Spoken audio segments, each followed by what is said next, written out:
mean, I think I've just always have heard, like, it's always like, oh, well, yeah, but, you know. I don't know. Elaborate. I just think you sound like Mr. Bean. Did you date Mr. Bean in the past? Hi guys, welcome to Stay Podcast. I know. We're so cute. Yes, Stay stands for Steph and Jay. Get ready to embark on a soul-stirring adventure that'll leave you inspired, encouraged, and equipped to live a life of purpose and fulfillment. Listen in as we share our love story with honest conversations about the differences in men and women, how we are way different now in our mid-40s and with each other, and how to elevate your mind, relationships, business adventures, and those around you. I love you, baby. Hi, honey. How are you? I'm good. You look nice today. Oh, thank you. I just kind of put a hat on. Is that why I look nice? We're matching. I did my hair. You did your hair? Yeah. So I actually washed my hair today. Oh, wow. Congratulations. Yeah. I washed mine today, too. Yeah. So nice and clean. I like your clean hair. Yeah, no doubt. Awesome. Happy March 1st? March Friday 1st. Yeah. Yeah, when they listen to this, it won't be March 1st. I was going to say Happy Wednesday. No, listen, we're going to be real. It's going to be real deal here. So, yeah. So happy we were March really 1st. We were really ahead of the game the first couple of weeks, and now we're getting a little. Oh, we're still ahead. You're getting accustomed to. We've created a frequency and a cadence, which is good. Yeah. But can we just talk about something real quick? What? February, because it was a leap year. Yeah. I had an extra day in it, and it still flew. Yeah. Like, bro, yeah. Like, where's when February? When did you go to Warrior? Beginning of February. Yeah. Yeah. So it's already been almost, I think it's been 3 weeks now. Wow. Yeah. Yeah, really, it did fly fast. It did. It went quick. So, well, anyway, happy new month. Happy round 3 of round a 12-round fight. Yeah. Right? I love that you and Josh always, that's what you guys say. It's like round instead of month. It's round 3. Yeah, that's definitely a Josh thing, and he got me doing that. So, yeah. And that's, it's funny because in Fight Club, the men's ministry, that's also now the way that they're referring to things, right? So we have something that we're creating called the standing 8 count. Okay. And, for 8 seconds or 8 minutes, we do something in our men's group meetings, and now we're referring to the days as rounds and or months as rounds and things like that. So awesome. So yeah, because it's Fight Club, Okay. So, yeah. And also, did we talk about what the 5 things were for? Well, should we tell everybody? It's what we're gonna do in our family. Let's wait until our family perfects it first. At least we all know what the 5 things that we're working on together are. So we've developed our 5 family rules. Yeah. Yeah. And I've adopted them from Warrior Week, but I think that these are rules that everybody should stand to live on. And so as our family perfects this a little bit more, and the cool thing is that all of y'all are memorizing it. Right. Yeah. I got to be honest with you. I've tested you and I've tested Josh and I've tested AJ. Yeah. AJ has y'all beat. So he's got he's got the sharpest mind. He does. He pays attention to the details. His memory is on point. Yeah. So. It's awesome because you're starting to now realize and really know AJ well and stuff like that. When I was homeschooling him, I was always like really irritated because he'd be like risky business on his back scooting across the floor while I'm trying to teach him, and I'd be like, AJ, pay attention. And he was paying attention. It's just how he pays attention. So I had his parent teacher conference last week. And his one teacher was saying that she says, we let him kind of sit like on the outskirt of the class and he does have to move sometimes. They're like, but we're good with it. He doesn't disrupt anybody, whatever. She's like, and I was like, yeah, I know. I was like, but also I'm the kind of person that needs to be like in the front of the class. Right. In order to pay attention and keep my mouth shut. And so I was like, but it's crazy. Like with him, I was saying that same thing. And the teacher was like, tell me about it. She's like, this kid, I've tried to catch him like off guard. She's like, but every single time I'll be like, AJ. And he's like, yeah, it's 7,200, whatever. And they're like, what? Yep. Yeah, he's got a very unique mind. So but his memory is sharp, man, super sharp. So, Romy, what are you trying to do here? He wants to be. Come on. No, but don't let him go that way. He's go that way, Romy. Come here, Rome. Go around, and then we can get started with our podcast. You better not mess up my cables, buddy. He's like, I'm trapped. Figure it out. All right, bless you. All right, well, let's get started then. Romy's gonna have to figure this whole thing out. So Okay. Segueing kind of from like what is our family rules, that we're kind of going to talk a little bit about that. So what we're going to talk about today is making your list. yes. And you could still, I think this is a really good thing to do even if you are in a relationship, because we're going to talk about like, why is there a list? How do you make the list? You know, we're just saying like, what are non-negotiables? What are the things that are important to you? What are the things that you kind of expect? Like I think I mentioned this in another podcast that we did already, but I was like, I just kind of thought I was like really super simple, but like, no, like I have expectations too. You have expectations, and it's really important to know that before you're getting into something, or especially before you're getting in pretty deeply. So again, even if you're married now or you've been in a long-term relationship, you can still kind of go back and revisit and like sit down and have this important conversation. Absolutely. And you know, the importance of lists. Yeah. It's biblical. You know what I mean? Yeah, it's biblical, right? They, write it down on tablets. Yeah. I was going to say it's centuries and centuries old, Yeah. Methods that actually work. And I think that it's important for us to have lists as families. It's important for us to have lists as individuals. I mean, I've got my iPad right here, and on it, I'm looking at our list of topics. Yeah, right? and it's our list. It's our list. I'm doing lists now. Yeah, it's incredible. So lists are very important, and without this list right here, right, we would have forgotten about all of the topics that we thought would be pretty cool to talk about on our podcast. A year ago when we started making this list, right? Yeah. So lists are very, very important, and so that is no different when you are in search of your perfect partner, right? It's good to have a list. Yeah. And so we're gonna talk about that list a little bit and compare like what was. Do you have my list? What was on my list versus what was on your list? You sent me a screenshot. I think I of gave it to you. You did give it to me. I have it put away in a box, but I Okay. also have it in a picture of it. So also, I did not have a list where I had everything specifically written out. And when I hired the matchmaker for $3,000, that was the first thing that they made me do. And I met you 1 week later. Yeah. So like God knew my heart. Like he knew I was ready. He's like, look, this girl paid $3,000. She wrote down and made the list. Like she knows exactly what she's looking for. And then it was cute because when I showed you my list, you were like, well, I was gonna say God knew your list. You know what I mean? Yeah, he knew it all too well. So yeah. But also you were like, well, not to say it was basic, because it's not. It's very specific to what I was, looking for. But we kind of joke about that, back and forth of like, well, yeah, isn't that how everyone should be? And it's like, well, yeah, the answer is. Well, you would hope so. But. And that's the crazy thing, right? So like, it was kind of, and we'll go over what some of those things were, but like it was pretty, what I thought would be standard, and I think everybody, right? Yeah. But then you would think so. But then to realize how challenging it is to actually find somebody or meet somebody that has all of those things, that's where I'm like, wow, like we are really messed up people in this world. You know what I mean? So it was cool. And I mean, not to say that I'm all of these things, you are. And but like not perfect, right? No, but they're all things that are important to me as a person. They're all things that you possess. Yeah, and the same with the list that I had, you know what I mean? They're all things that are important to you as an individual to live out and carry out and, and have as part of who you are. So I was like, all right, that's pretty cool. But we both had lists. Yeah. I'm trying to find your list here in my thing. I know what was really important to me was somebody that was an amazing dad. Like that really, it's one thing to be a dad. It's another thing to love being a dad and be dedicated to being a dad, One of the things was confident, but not cocky. Confident, but not cocky. Funny. And you literally make me laugh all of the time.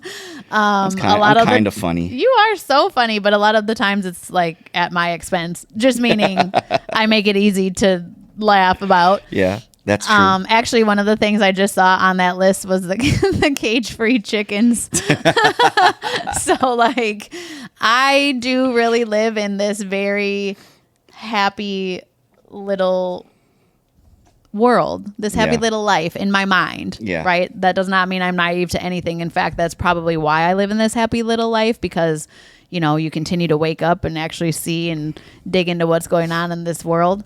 But like, I think it was when the economy changed and got so bad, and it was like, why is it $13 for eggs? And you were like, I mean, why are you paying $13 for a dozen eggs? And I was like, because they're cage free. And then what did you say? I was like, listen, I have a friend that actually owns a quote unquote cage free chicken farm. Yeah. First you're like, baby. Yeah. They're not really cage free. Yeah. I mean, yeah, if you've got them in your own backyard, then they're literally cage free, right? In my mind, but they're still living. happening. But guess what? They're still living in a chicken coop, so they're still kind of in a cage, right? We're picturing them running around, you know what I mean, freely on the pasture. No, that's not it, you know. So anyway, these folks have cage free chickens. In fact, they're one of the biggest suppliers for. I'm not going to say any brand names, but for some of the cage free organic companies out there, the brown eggs, right? Yeah. And I've been to their chicken farm, and it's a very incredible operation. Yeah. It really is. However, the chickens live in houses, and they're these Well, that's nice. huge houses that are like the size of an airplane hangar Oh.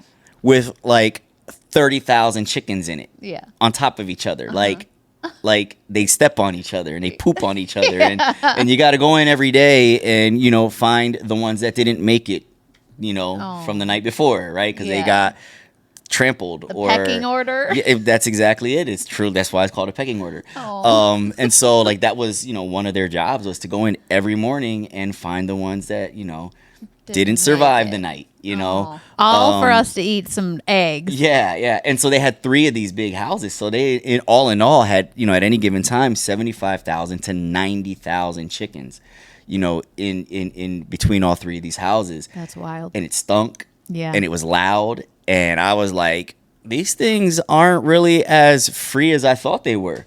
So when it comes to the mass production of eggs, the chickens are technically not in a cage, but they're still technically in bondage. Would they be better in a cage? Probably. They wouldn't get stomped on.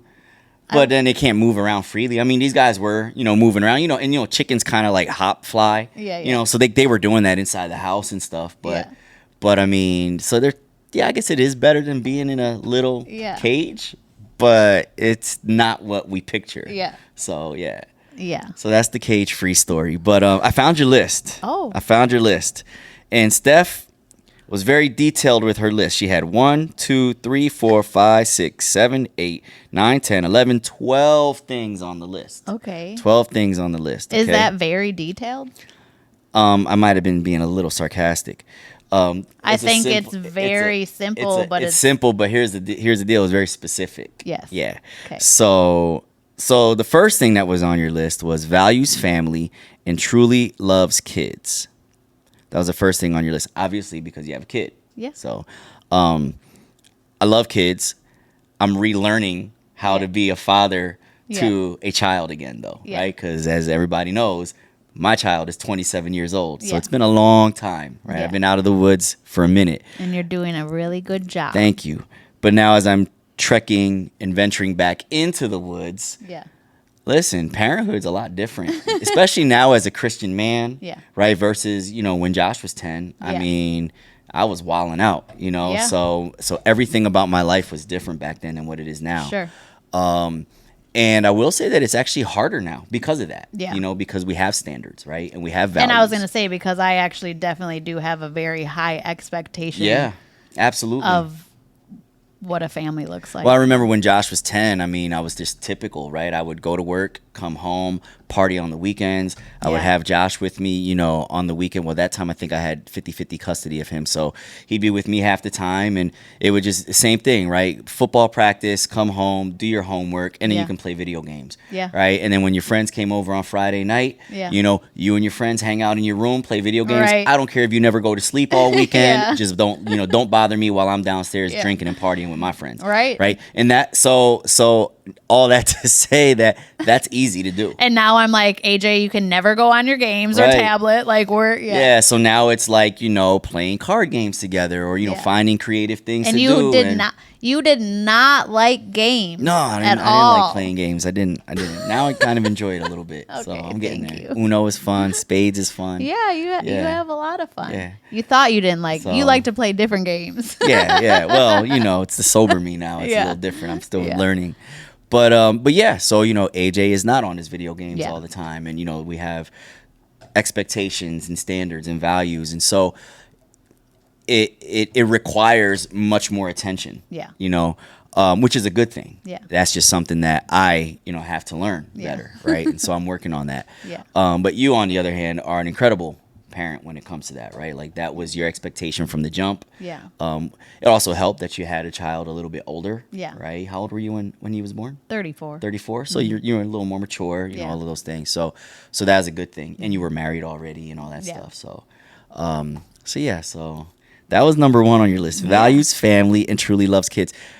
That was also on my list. Yeah. I wanted somebody who values family.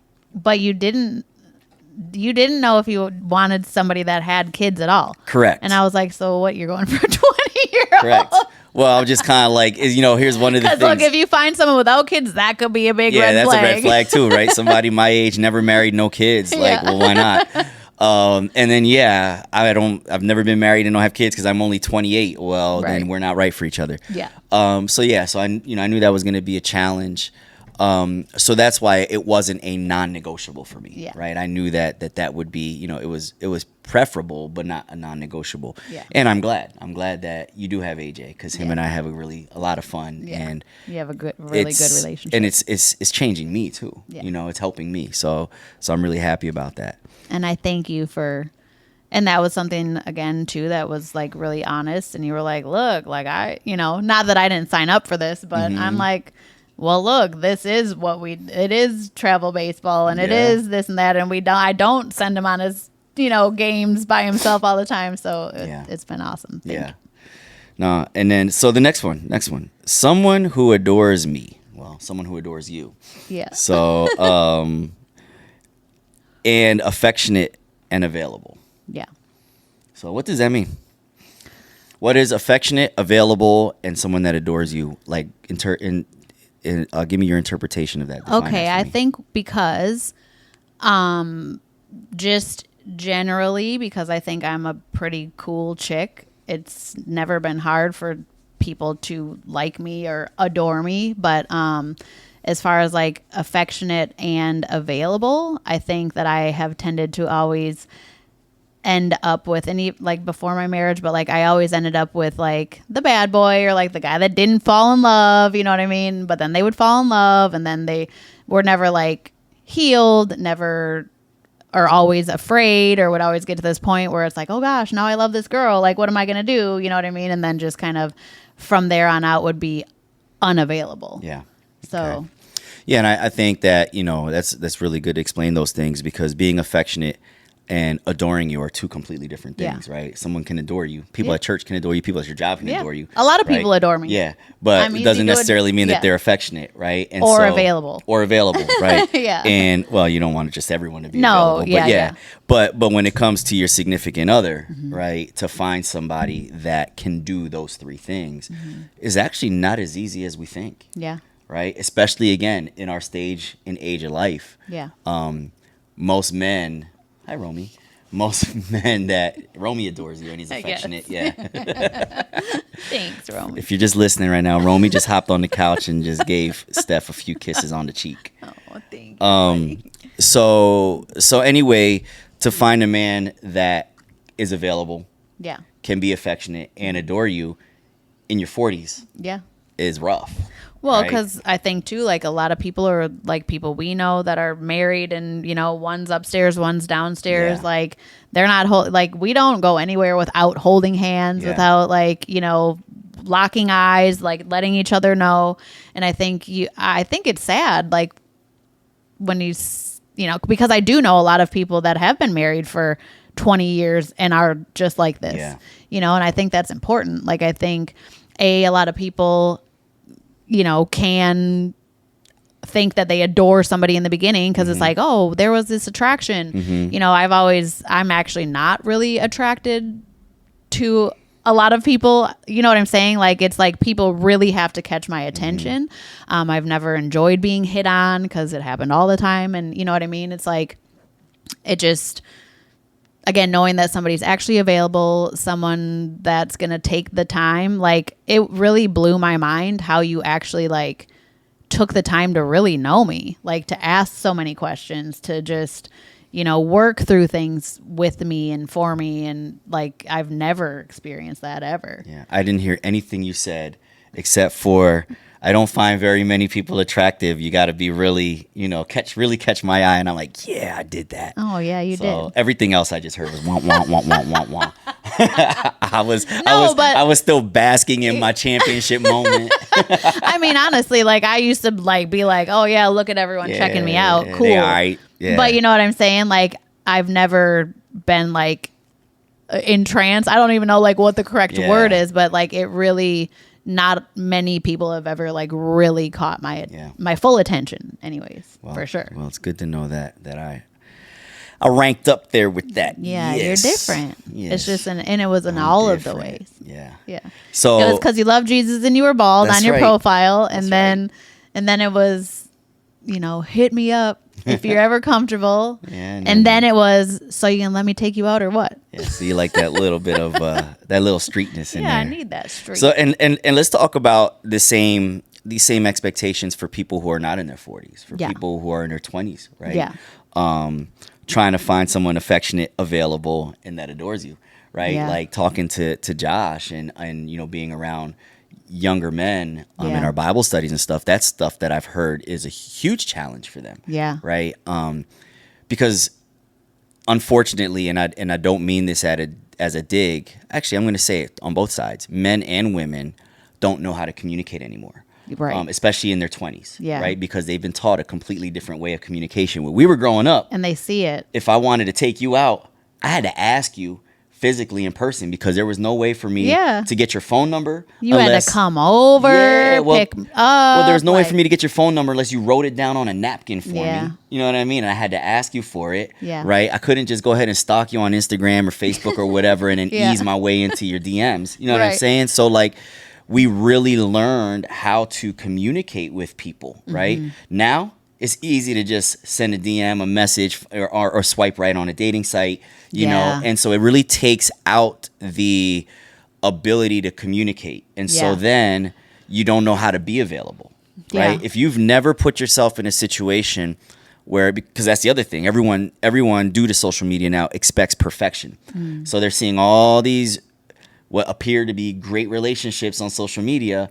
And if their relationship's not like that, they don't want it. Right. Not realizing all of the other mud that those people had to trudge through so that their relationship could blossom, and the mud that they trudge through every day in building their relationship and strengthening it and creating that foundation. So I think that a lot of people on purpose, especially the younger generation, and especially from what I've heard from the guys' perspectives, that a lot of the females don't make themselves available, right? Because it's a protection thing. Well, and we did a podcast on this before, and I was definitely a masculine female, meaning no one's going to hurt me. I'm super protected. Even, you know what I'm saying? Like everyone that knows me, like knows I have the biggest heart in the world, but like at the same time, you hurt me or people I love, it's a wrap. Done.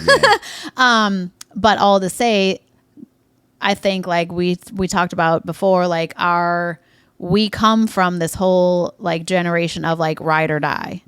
But that also meant strong and stronger and strong as can be. And you know what I'm saying? Like, if you really think about it, there are a lot of us or people our age or, you know, within 10 years of us, maybe even on both sides, where it's just like vulnerability was not really a thing. Right. You know what I'm saying? Like, you just figured out how to be strong.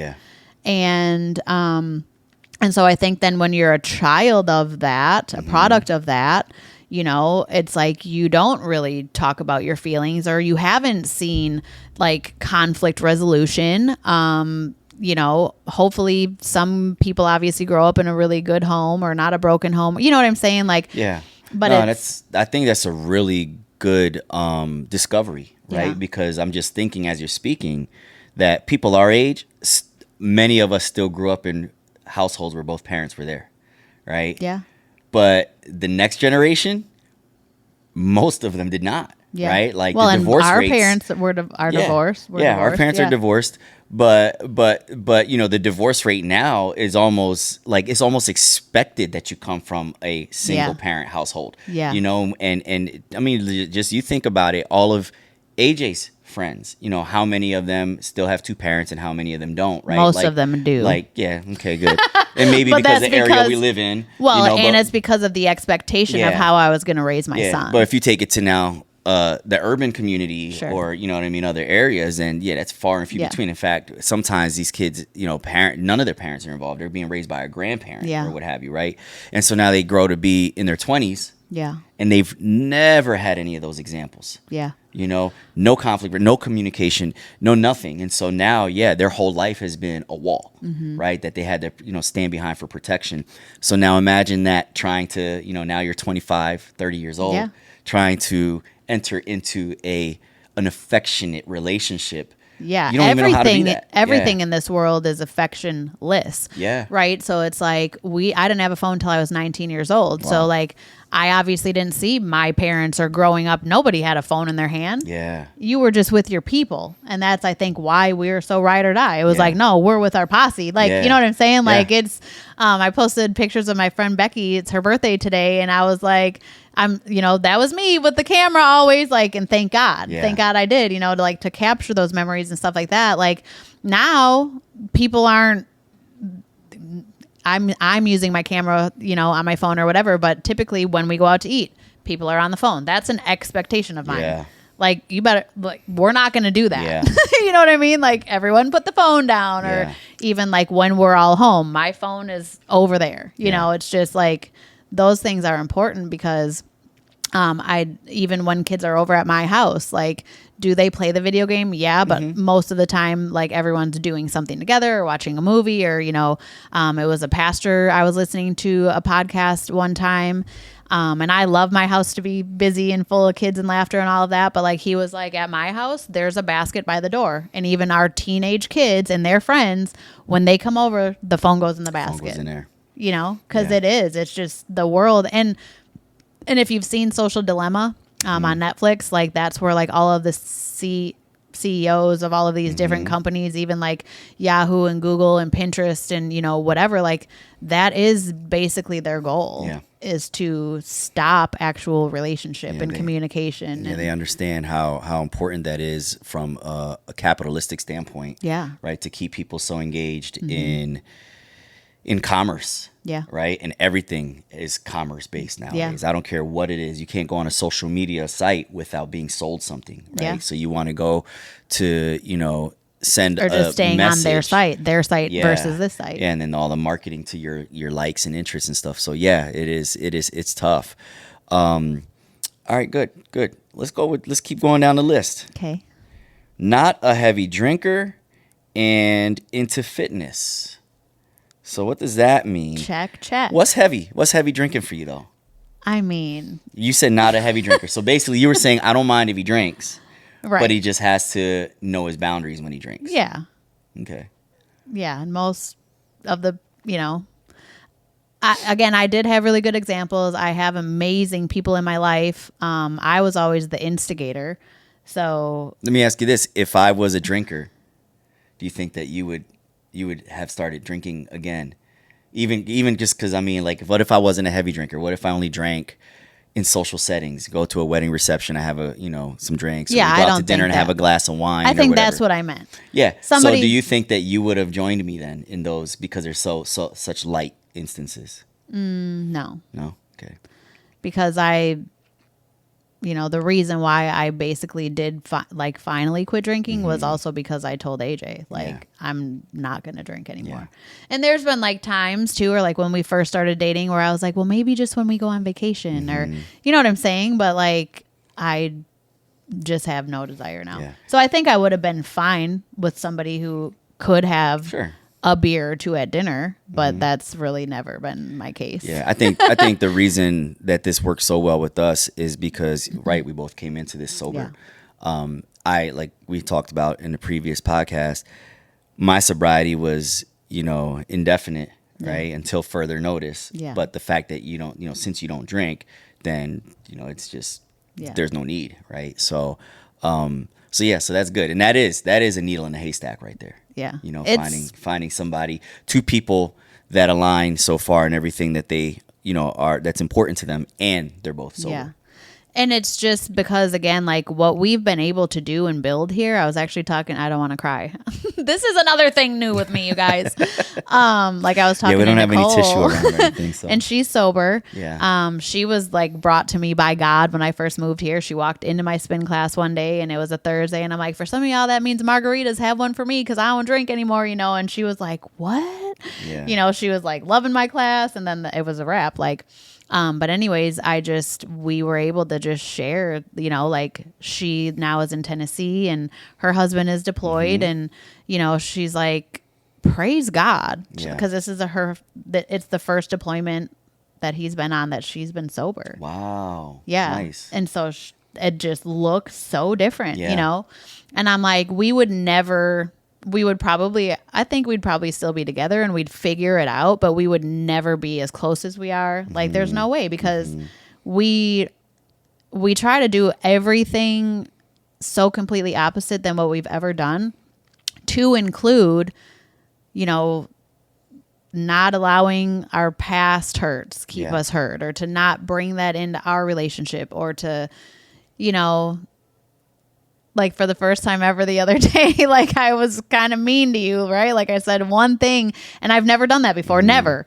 And I couldn't get over it. Yeah. Like I was, I was like, stop apologizing. We're good. Like, but I felt so bad. Yeah. And that, if I was still drinking or, you know what I'm saying? Like that, it's just what I did. Like, and it comes down to, you are living with intention. Like every the thought day. to say, I want to do everything different than what I've done before, and you carry that with you on a daily basis, then that actually already puts you in a mindset of an intentional posture from the moment you open your eyes in the morning. Absolutely. Which is missing in today's world, right? Nobody's intentional with anything. They might be intentional for their desires, right? Oh, I'm money motivated, so my intention is to make money today. But as far as like intentionality in how you live as a person, the fruit that you share with the rest of the world, faith, absolutely. So that's good. And I think too, like I was never convicted, or I guess I shouldn't say that. I guess maybe now, I was always convicted, maybe. Because I always, like I would explain to you, like I always had this like, and not even necessarily from drinking, because I could get smashed and wake up the next day and be good. Go to the gym, teach a class, be a mom, but it was always, when I drank the heaviest was always when other people hurt me. Yeah. So it was my protection for sure. For many years, it was my best friend. Like when I moved to Virginia, I moved and, Chad deployed and it was just me. And you know what I'm saying? So it was like, that was a really good period of time for me because I really got to know myself because there was no one else around to hurt me. You know what I mean? So it was like, that's when I really started like becoming who I truly was meant to be, I think. But yeah, I don't know, like the intentionality, it's just like, again, waking up every day and knowing exactly what I said to you. Yeah. Or knowing exactly what you said to me. Because how many times have you probably woken up assuming someone said something sideways, which is why you acted a fool. Yep. When in reality, something just you know what I'm saying? Like something stupid or whatever. And like, we just don't have that. Like there's no. And I don't miss the days of having all intentions to be productive, but now I'm not, you because would I'm be super so hungover. mad at me. Well, yeah, and I'm like, if I when I would drink and get drunk, I was one of those dudes that'd be hungover for 2 days. Shoot. You know what I mean? So like, I'm sleeping all the next day, No, and then bro. I'm sluggish the day after that, even still. Yeah. And I would get so disappointed with myself because like, the grass needed to be cut, or there was stuff that I had to do. And so I'm just like, oh, I'll do it tomorrow. You wouldn't be coming to class. We wouldn't be going. Like, I'd be like. So I don't miss those days at all. So I'm glad that we're both sober. What about fitness? What does that mean? It just says fitness on here. Not a heavy drinker, comma, fitness. Fitness what? Where? Feet. Oh my gosh. It's a family show, y'all. Keep it clean. Oh gosh, explicit. Okay. So What do you mean well, by first fitness? of all, I knew like I wanted to work out with my person. Okay. I think it's important. We talked about that last week. Also, I mean, I just need someone that takes care of themselves. Yeah. What I didn't have on there is, which is one of my favorite things about you, is like your attention to detail, like shaving your face and shaving your. Look at me. You look I'm great. rough. No, but I'm just saying, like, that is super attractive to me. Like, that's like beyond just like having swag. Like, you take care of yourself. Yeah. You know what I mean? Like, I even get good smelling deodorant. Yeah, well, you have he's got the best cologne. I'll be like, don't nobody smell him. So the proper term is fragrances. Fragrance. It's a fragrance. Oh. Okay, whatever. Smells the good. fragrance connoisseurs that listen to this are going to cringe at you saying cologne. Oh, it's the fragrance. Yeah, Pastor Forrest. Well, you don't wear perfume. No, I don't wear perfume. It's cologne, right? It's fragrance. It's men's fragrances. Okay. All right.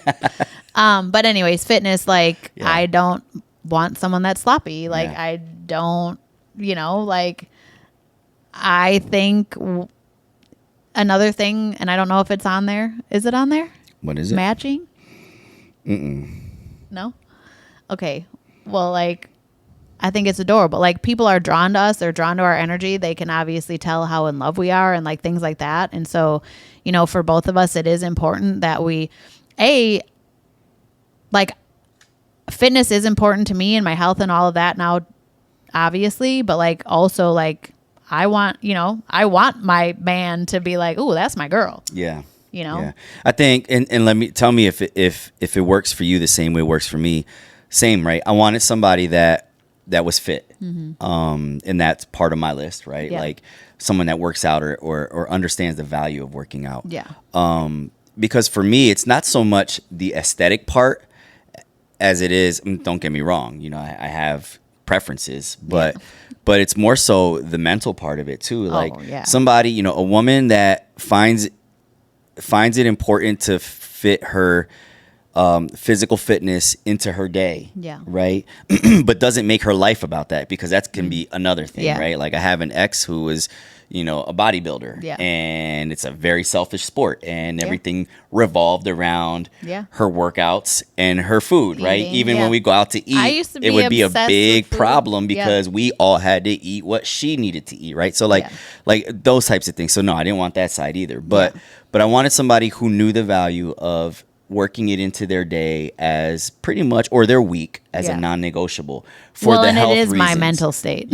And for the health reasons, for the health benefits. To me, that's a turn on to know that like you have the discipline, right, to count your macros and to get to the gym, and you wake up at 4:45 in the morning, like all of those things that really is like, I find that super attractive. That's the thing I'm attracted to more so than the outcome. The outcome of that is the bonus for me. Well, and I mean, we're obviously very attracted to each other. We're attractive couple. Like, I like that. Yeah. I like that when we go places, people are like, oh my God, they're so cute. Like, and it's because we take care of ourselves. Yeah. It's good. Good. And we're not getting any younger, so we need to last a little bit longer here. Okay. The next one on your list was love's life is ambitious, excited, and proud. What does that mean? And again, if we're reiterating, if you're just listening, welcome into the world of my brain. Yeah, this is Steph's list that she made. Okay, before she met me, of the 1 week before she met me, of the man that she wanted to meet. Yeah. This is the list. Okay, what's the saying? Love's life is ambitious, excited, and proud. Yeah. Yeah, what? Yeah, that. Okay, well, like, love's life. One thing that is funny. Okay, this was also a protective part of yours, though, because you do love life. But you were a little bit of like the glass is half empty, and I was the glass is super full, right? Kind of a thing. I mean, I could speak more to that. But, okay, yeah, do. But from the perspectives that we're speaking here, it wasn't that I was a glass is half empty. It's just that like you were this fairy tale woman. Like, seriously, like you're like, everything's going to be great. And it is. But it's only great because we make it great because we're able to overcome the challenges we face. You didn't want to believe that we would face challenges. You knew we would. Like, it's inevitable, but you didn't like to talk about that part, like that or accepting that or receiving that or acknowledging it. Not to say that you didn't know it, but it was just something you didn't care to discuss. I think it just was more so of like, again, whether you think you're right or you're wrong, you're right. Yeah. Like if you think, and again, not that you're not doomsday at all. Like you actually do love life and you are ambitious and you do dream. You know what I'm saying? Like all of those things. And I'm just kind of picking on you, but all to say, I think it was also something that you were taught. You were kind of taught life's negative, right? Like, oh yeah, for sure. If you ever met my mom, she was your mom, your ex-wife, like, you know what I'm saying? It's like you were just kind of, you actually do really love life. And a lot of that continues to come through more and more and more apparently now. And it is because now I'm teaching you that that's also okay. Yeah. Yeah. Like, and well, you love life too, right? So it's easy for me to love life because you love life, right? And so again, that is a really good contagious, you know what I mean, characteristic to have. I just knew that, where I wanted to ultimately be in a relationship, I knew that it would come, right, with battles, right? If we want to be at the top, we got to fight to get to the top, and then you fight to stay at the top. Yeah. And so, like, I never wanted myself, right, to forget that. Sure.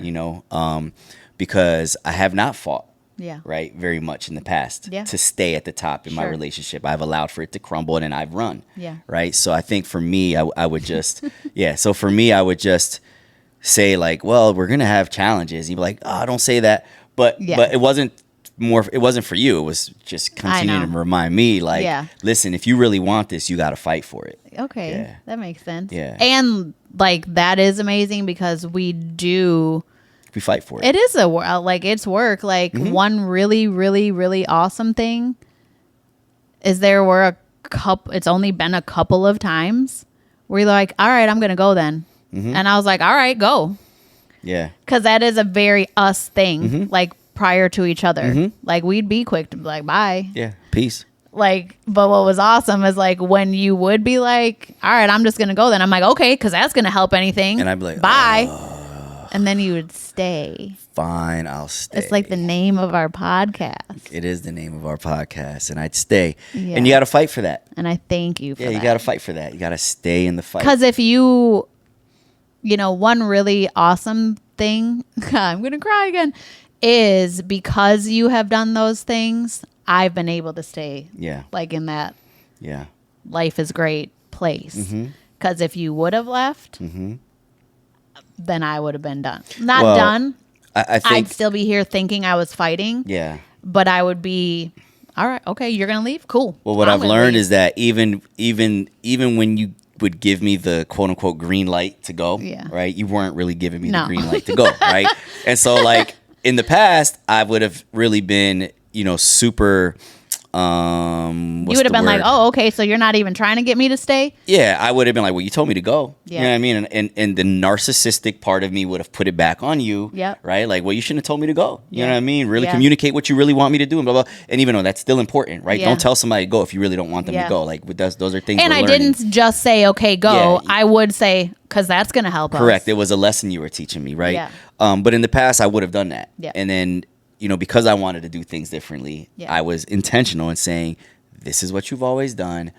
Stay. Yeah. Stay and figure it out. And so that's why and now it has become easier and easier to do that. And that's how I know you adore me. Yes, I do adore you. Yeah. Very much. Thank you.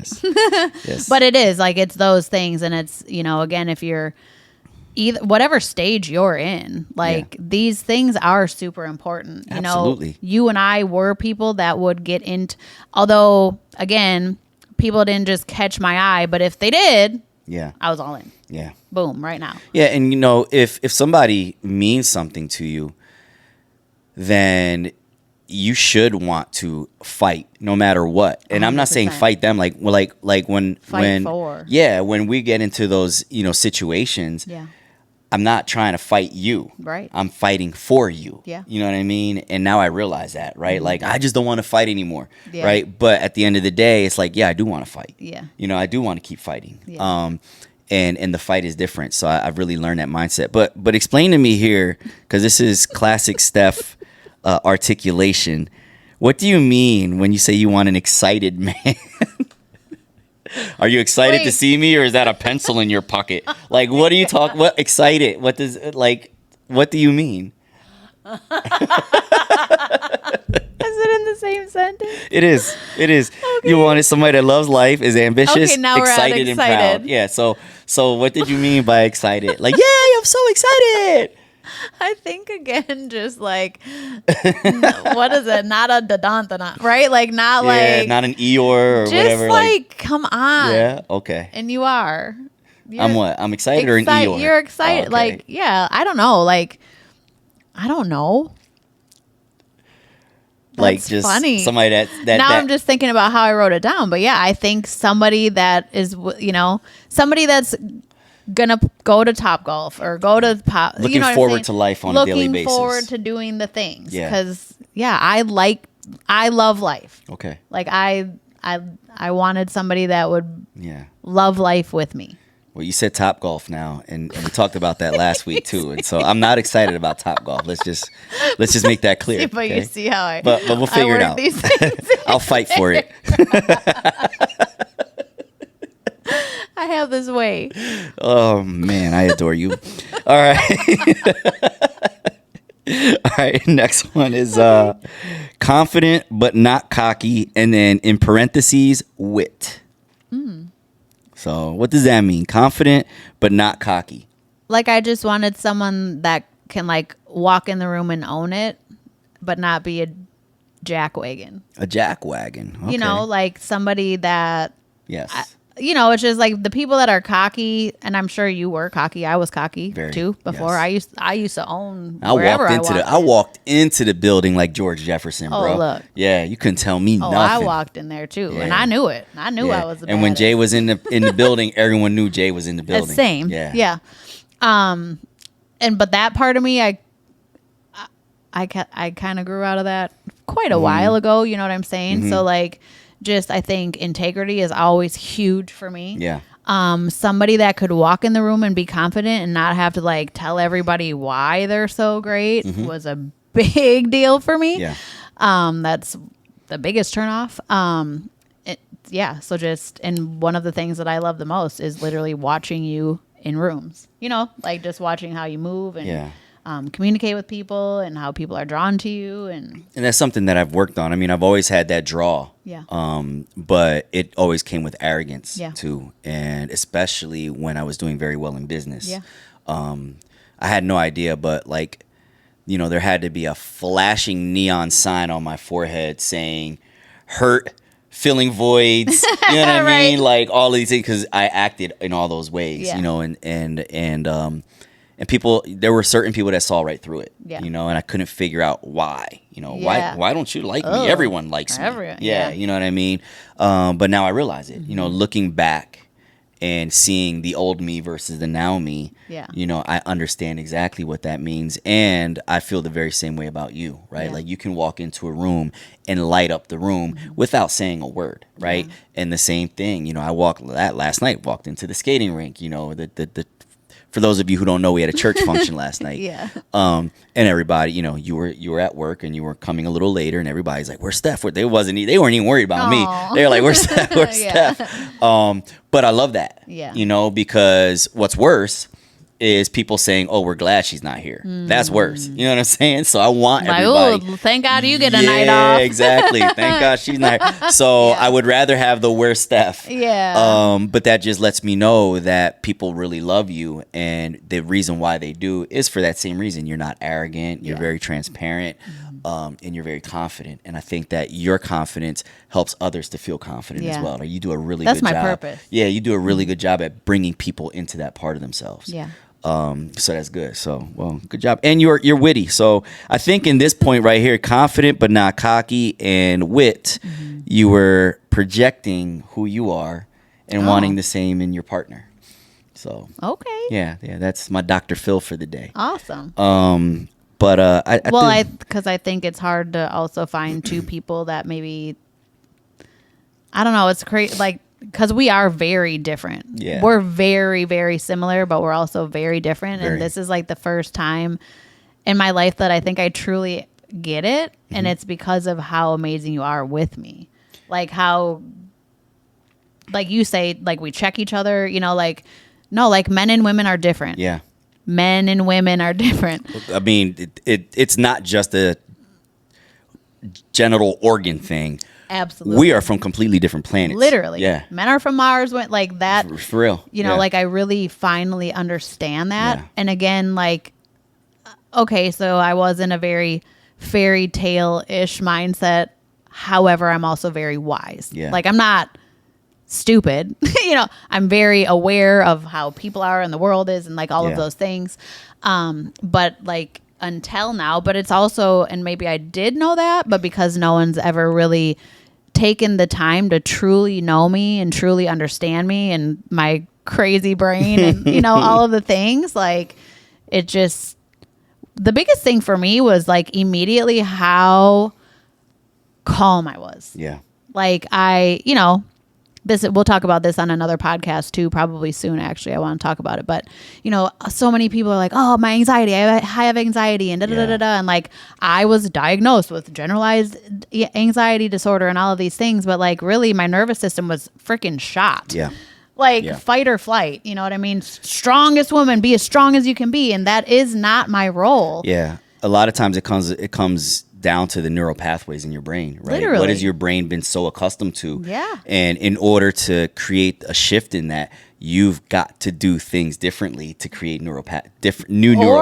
Or be around the people that are going to help change that. And you have to want it to change too, right? Oh God, like some people actually hold their anxiety as a crutch. Yeah, you know, or and by the way, I mean, this is why I want to talk about it, but because I work with so many children, shout out to Pastor Christopher. It's very, very, very damaging to your children when you're walking around saying it and owning it and, oh, my anxiety. Oh, you're giving me anxiety. I will jokingly say that to AJ, but I have to be really careful to not, because you then are giving your children anxiety and they don't even know what that means. Like all of these kids I work with, the parents immediately are like, usually it's the moms, oh, well, his anxiety, he doesn't know what that means. He does not know what that means. So when I talk to the child, I'm like, does your tummy, like they don't have anxiety. Yeah. You are projecting your energy on them. Yeah. And they're literally like, don't have a chance, you know? So. Well, and I don't want to take anything away from anybody that's in a season of anxiety. Sure. Right? Because that's the way I really do perceive it. I don't think that you have it. I think that sometimes you can be in a season of it, meaning that you can it will change, right? If you want it to. If you want it to, right? Yeah. Right. A lot of times people I've been in that season for sure. People will just utilize it a lot of times as a reason to give up, right?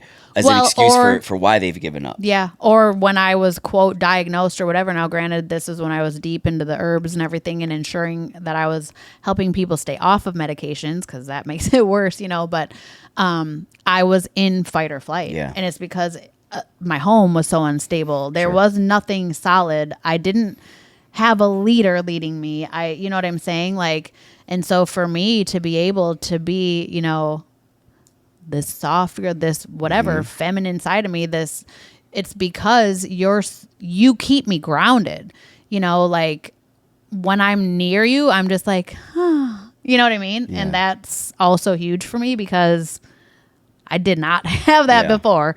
It used to be very uncomfortable in my home, you know. So that's, you know, and going back to, before we move on to the next point, the differences, but yet being the same, it does really remind me of like two puzzle pieces, Yeah. right? Because one has things, another one is missing things, but you put them together and they create this picture together, right? And I think that is what a really solid relationship should look like, right? Yeah. You have what I'm lacking, I have what you're lacking. Yeah. Put us together, we create the full picture. yeah. Put us together. Who gonna stop Who both gonna us? stop both us? But yeah, so that's the way I look at that. Yeah. All right, well, good. I'm glad to know that you find me confident but not cocky, and you find me funny, especially my Joel Osteen impersonation.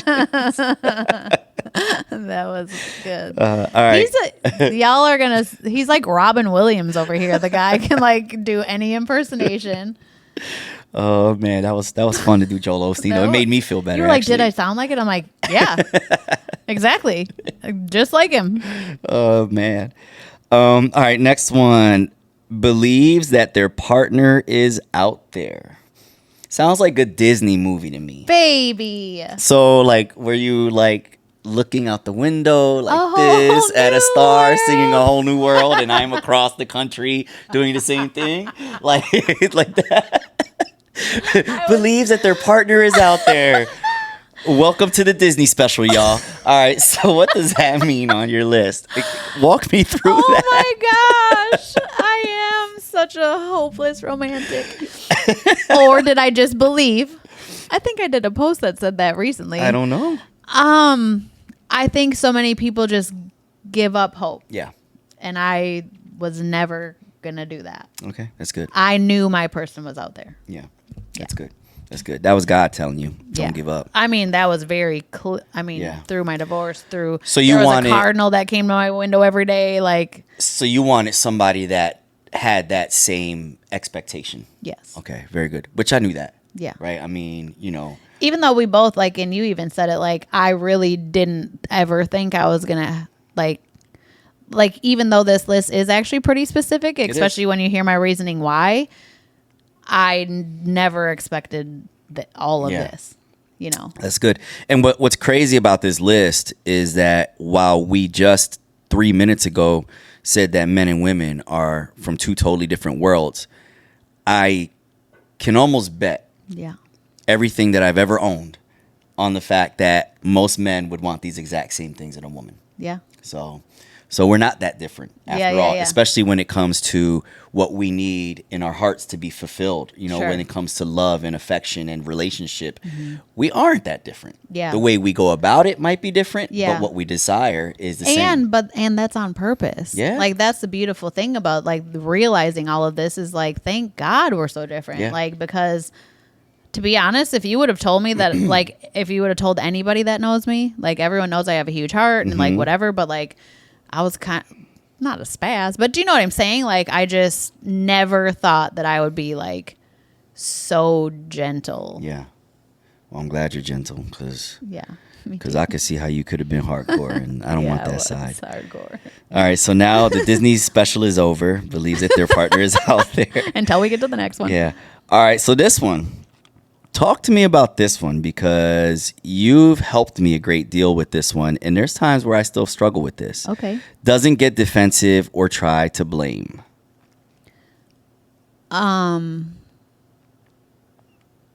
Well, and maybe this is, I mean, it's for me too, right? Because I was very defensive. Remember, you wrote this before you met me. Yeah. So what were you thinking?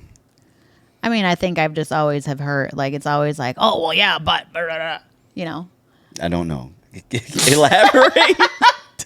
I just You think sound like Mr. Bean. Did you date Mr. Bean in the past? like nothing, you know what I'm saying? Like, no, there's no accountability. Yeah. There's no like ownership of anything. Like, I can't handle that. So you said does not get defensive or try to blame. So somebody who points the finger at everything else for Sure. their shortcomings. Right. Got it. Yeah. Or taking ownership of Right. like, yeah, look, this is, yo, that's my bad. You're really good at that. And also like the defensive thing, there's really only been a couple of times. And there's levels to defensiveness. Absolutely. Like I've said before, don't disagree with me unless without expecting for me to push back, and vice versa. That's not defensiveness. No. That's defending your values. Yeah, and we both have a lot of reasons of why we're defensive or, whatever. And it boils down to, again, like once we realize that we are actually not here to be right. That's one of the reasons we do fight, is because that we fight for what we have, is because we're not here to be right, and we're not here to hurt each other and shut each other down. And, like I'm going to win, you're going to know, you're never going to talk to me like that type of a thing. Yeah, it's so stupid, actually. Yeah, but also it's just what I did. I know it's what you did. Yeah, I know it's what I've done. But now that I'm thinking about it, like as you're talking about it, I'm just kind of like, it's very immature. If we don't both win, then none of us wins. We're in a relationship, bro. You know what I mean? Like we're in this together, especially when you get married. Yeah. If one of y'all has lost, you've both lost. Right. So where's the sense in that? Yeah. But it's just very normal. It is. And we need to change that narrative in the marriage world today. So for y'all who are listening, man, make it work. Yeah. You know what I mean? Like don't try to be the winner all the time. If one of you loses, you both lose. Mm-hmm. So always. Yeah. But if both of you lose, you both win. Think about that, right? If I say, but most people really do want to win, and they want to. I shouldn't say most. A lot of people, talk about their spouse. A lot of people put their spouse down. A lot of people, you know what I'm saying? Yeah. Like they do want to be right, and they do want to. Well, it's because this. Well, no, it's because you're a tool, right? Yeah. Like so. That's one of the things that is so great about us is we do not do that. Like you're never going to hear us talk badly about the other person. Like I adore you. Everybody knows that. Even when there has been conflict or we have gone to wise, counsel. Trusted people, like, it's and this is what I did. And, even today when I was talking to Nicole, she's like, it's just so beautiful. Like, thank God for our sobriety and for all of these things and how we're different and, whatever.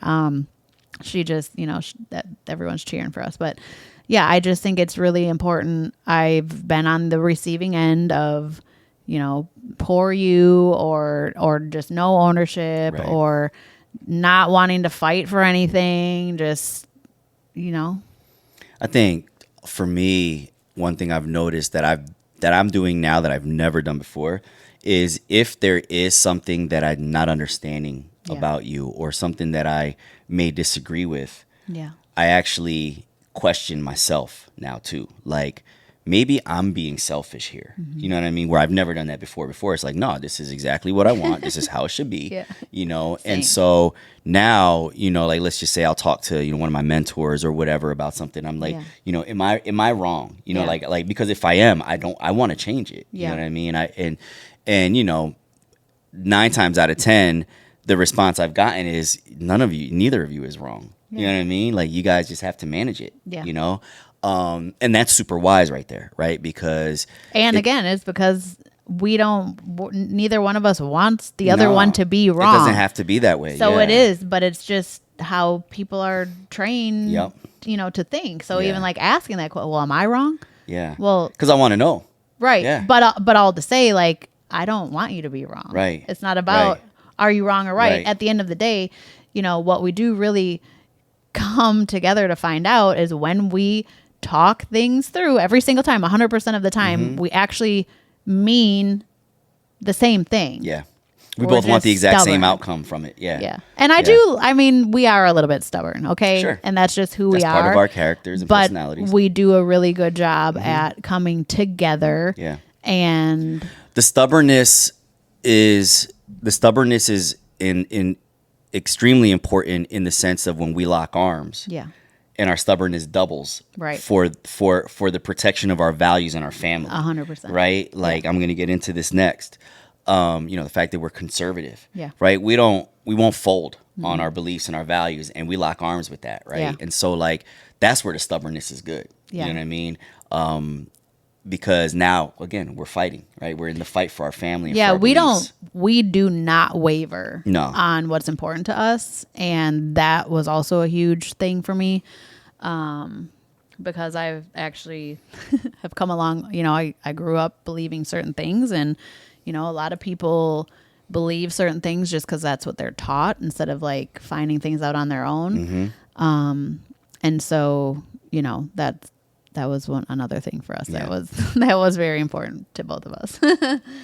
Okay. What about, this one's big. This one's real big. And again, I wonder how much of this is because of your own experiences with yourself and also with your former relationships. Secure in their past and has addressed hurt. That's very specific. Yeah, because hurt people hurt people. Facts. It was even before I moved to Florida, I spent 10 years fixing and working on me, and really like growing into who I am. And again, creating, moving away from my whole entire family, but then creating the family that I had and all of my people and, how I was going to raise my son and what those expectations were and all of it. Yeah. And so I will say it. This was the only one thing that you were mean to me about, because it was an expectation that I had or whatever, and you didn't know me well yet. And so you would be like, well, are you even healed? You know what I mean? Because we did talk about that. I'm like, yeah, it's obviously something that's super important to me. And so then you'd be like, are you sure? Are you even healed? Are you ready? Whatever. And I was like, no, dude, like, we're not going to do this. You know what I'm saying? Because like, that was super triggering for me. I me. am, but it's because I've worked so hard on it, I think. And because really at the end of the day, we're all healing forever. Correct. I was just going to say that like what I've discovered even since then is that, now don't punch me from there. But that you're not healed. Yeah. And neither am I. No. We are still healing. Yeah. And we will be healing forever. to the day that we die. Yeah. Right? Because we have, a lifelong of experiences, traumas that still, you know what I mean, no matter what, right? Absolutely. Will create effects in us and things like that. And so our entire lives will actually revolve around the management of those things that we're still, you know what I mean, learning to heal from. And I think that the healing process comes in the acknowledgement of that's where we're at and where we'll always be. It's much like the sanctification process. Right. It really is. It's very much the same. I mean, it goes hand in hand. Yeah. If we weren't on this sanctification journey, guess what? We'd be sinless. Right. Right. I think why I was so triggered by you saying that to me was because you had been so careful with me. Yeah. And so like when you would say that, I was like, dang, like I thought you were on my team. Yeah. You know what I mean? And it felt very much. Attack. It was an attack. Yeah, it wasn't. I literally. It wasn't like this. I like covered my ears, and then you were like, "What is wrong? What are you? Then you said, "Are you crazy? Yeah. Why are you covering your ears?" And I was like, "Oh, don't my ever say God. that to a woman." Right? It wasn't like this. So, and that was it. So I was like, I'm been covering my ears so I don't hear you right now because you've never heard me get sideways with you, and I'm literally about to murder you with my mouth. Yeah, that was a day that I had to leave. Yeah. It would have been much different if I would have been like, "Hey, baby, I just have a question for you. Are you healed?" No, yeah. You know what I mean? That was a conversation. But this was an attack. It also wasn't. This was an attack. It was an attack, and I can't even remember what the thing was. Yeah. But it was a couple of times, and so I was like, "No, bro." And it really, I do know one of the times, and I was like, "That has nothing to do with me. Yeah. That's a you thing." Yeah. So don't come at me talking about it. You know. But yeah, that was very. I think it was 3 times to be specific, and it's never happened again. It was early on. It was early. It was very early on. Yeah, it was very early on. But also then the beautiful thing about it was that immediately how we worked through it. Yeah, which is different. Yeah. But first of all, I was like, I don't know why I'm covering my ears, but I think it has something to do because AJ was in his room, and I was like, nope, we're not gonna do. You know what I mean? Like, but that was literally the worst fight we've ever been in, and it was probably about 2.5 minutes, and just like and what came out of it was incredible. And it was legit like a year ago. More. So so I mean, it's been a minute. Yeah, it's good. One and done. That glad was to know it. that we haven't fought like that again. Yeah, it was. I mean, we still have our disagreements, but they're not fights. So that's for sure. All right. Well, good. Secure in their past and has addressed hurt. Yeah, at least be willing to address what's wrong. Yeah, and even admit. And know, I know what's wrong with me. And that was the one thing I did come to you with, never saying like, oh, it's not my fault that, these relationships didn't work or that I'm divorced. No, it was like, here's why. Yeah. Here's why. And I take full accountability for it. I think for me. And I think you're still learning like why or what the actual hurts are, because when I continue, I'll say it a lot on here, like protective parts or like the younger version of you or whatever, like all of us are carrying around all of these hurts from when we were young. Yeah. And they're hurts that have festered and built and have grown over decades. And now bury them and bury them. Yeah. So we can't expect for them to be just fixed and finished, with a little bit of work, right? It's going to take a lot of work to reverse that. And I think that the way that we reverse it, which is pretty cool, is that we don't project it onto our children. Right. That really is. That's how we start to reverse it, where we actually bring them into a life where they're now not carrying that as well. Yeah. And that's because you've worked on it. Yeah. And that's where now inside you're like, oh man, I think I really am getting through this, Yeah. So that's really good. Yeah.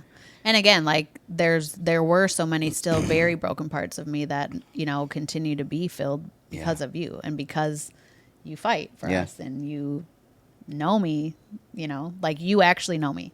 I do now. Yeah. Nobody's really ever known me. Yeah. Oh, I know you. Yeah. I know you. Yeah, you do. I know you even when you don't know you. I know you. Same. Yeah. Which is cool. That's actually, I find that very comforting. Yeah. All right, the next point, loyal, honest, and loves the Lord. Now, loves the Lord is in all caps. Yeah, you were screaming that one out. But loyal, honest, and loves the Lord. So what does that mean? I mean, it's self-explanatory. Yeah, like I can't handle a liar. I can't be in a position that you're not, again, loyalty is everything. Like it's not just like loyalty is loyalty to your children, loyalty to your people. You know what I'm saying? Like knowing that, like, again, like you're ride or die. Yeah. Your people are, you know what I'm saying? Like, and same with me. Like that's really important to me because there's a whole lot of just, I don't know. I guess it's because a lot of people are protected or whatever. Yeah. But it's good. Loyalty is like on a lot of different levels. And then like loving the Lord in all caps, which is like you were saying too, you'd be like, wow, you you actually are who you say you are. And I'm like, yeah. But like that is very important to me. Like it is important to me that that not just that we go to church, but that you practice loving the Lord, walking with the Lord, going through this process. Yeah. That's good. Real quick, 5-minute warning. Yeah. So for me, loving the Lord was huge. Yeah. Right. Obviously, loyalty and honesty are big. And those are things that you don't know about a person until you actually get to meet them and spend some time with them. Yeah. But to love the Lord, right, I knew that would be the game changer in a new relationship for me moving forward. Right. Because I love the Lord and I've tried it already before where I love the Lord more than the other person. And then now, you're unequally yoked. Yeah. But we both came into this with that equal yoke. So that to me was a game changer for me. Yeah. So it really was like when we were first in the car together and like, like we just know all of the worship, like we just, we literally together, like, we just do like, it's a non-negotiable. It's a big part of our lives. Mm-hmm. All right. Next one, conservative Christian. Yep. Yeah. I mean, you already know who I'm voting for in 2024. So don't really have to elaborate much on that. No, for sure. Yeah. And that was a big deal for me too. Yeah. And it was cool because I tried today to go back on to Bumble to see like exactly what either what our messages said to each other or even, I don't know what my profile said, but I do know that it said I was conservative Christian. That's for sure. Same. That was mine was listed conservative Christian. Mine too. Yeah. And I think that my filter search was conservative Christian. Yeah. Which was why it was, it was like crickets a lot of times. Yeah. But it is what it is. That's okay. Yeah, I'm not mad at it at all. And look, we love our non-conservative people too. Absolutely. I mean, my best friends. Yeah, for us. But for us and for what I want for my family and for what I want Right. for the future of our, family Nation. and our nation and Family. our world and Yeah. all of those things, it's a non-negotiable. Yeah. Yeah. Good. Last. Yes. Tell me if I fit this one. Oh. Handsome, Oh, you're very handsome. fit, Yeah. and a workout partner. Yeah. That's you. Oh, word. Yeah. You're very handsome too. Oh, thanks. You got a lot of swag. Like what I didn't, again, I think it's like I guess I did know exactly what I wanted, but like where you're like, I just didn't never think it would be like Yeah. this, like everything, like Yeah. literally, like, Yeah. No, same. I wanted, somebody who I was extremely attracted to, which I am. Yeah. I think you are absolutely beautiful. Thank you. And stunning, to say the least. You're fit. And yeah, I mean, we work out together all the time, so Yeah. which is awesome. So there you have it. That was your list. The dope part about this is that it's very, very similar to my list. Yeah. Right. I don't know where my list is. I think I just had it in my phone. Yours is actually written out. But it also makes me feel good that you feel that I am all these things, right? Yeah. Because there's some times where I don't really think that I, live up to all, not all of these things 100%. Yeah. But you do. And that's what's important, right? Obviously, if there's an area that I need some work in, you'll let me know. Yeah. And I want you to let me know. Yeah.